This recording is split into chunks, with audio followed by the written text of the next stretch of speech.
يا صباح الورد، اهلا باخواتي ومتابعيني الامارات. نبدا نقول اللهم صل وسلم وبارك على سيدنا محمد وعلى اله وصحبه اجمعين. معانا النهارده طريقه مختلفه تماما للحواوشي، طريقه مختلفه جدا للحواوشي. طبعا زي ما انتم شايفين مش انا اللي بعمل ومش انا اللي بصور، اللي بتعمل لنا الغدا دي كانت جوجو. هي حبت تخترع وهي فعلا اخترعت يعني هي ولا فعلا اخترعتي.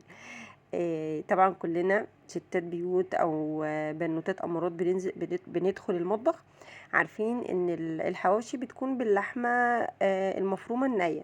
لا، جوجو بقى اخترعت لنا ان هي بتسوي مش تسويه كامله، هي خلت اللحمه تاخد لون صدمه كده، وعملتها معامله انا بعصج لحمه البشاميل او وجلاش رقاق، اللي هو بقى ايه، يعني لحمه متعصجه كاني هعمل بشاميل بالظبط.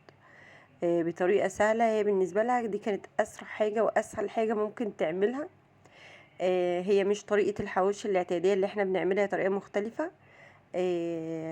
يعني وبالنسبه لي سريعه وسهله، ولما دقتها انبسطت بصراحه من طعمها حلو جدا.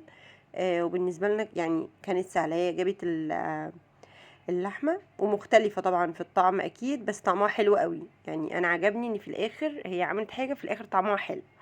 هي جابت اللحمه، اديتها صدمه على النار من غير في الطاسه، لا سمنه ولا زيت ولا اي مواد دهنيه، بعدين البصل، وبعدين نزلت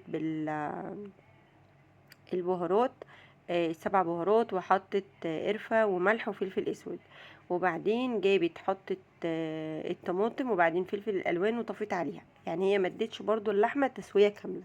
تمام. وبعدين حشت العيش باللحمه، وطبعا حطت زودت بقى فلفل، وزودت يعني فلفل سبايسي، وحطت الجبنه، وحمرت، وجابت طاسه حطت فيها زيت بس طبعا مش كتير، وابتدت تشوح العيش على النار في الطاسه لغايه ما ابتدى ياخد منها اللون. وبصراحه طلع حلو قوي، تسلم ايدك يا جوجو. ميرسي على الفيديو القمر بتاعك ده. حمرت جنبه بطاطس وكان بصراحة تحفة.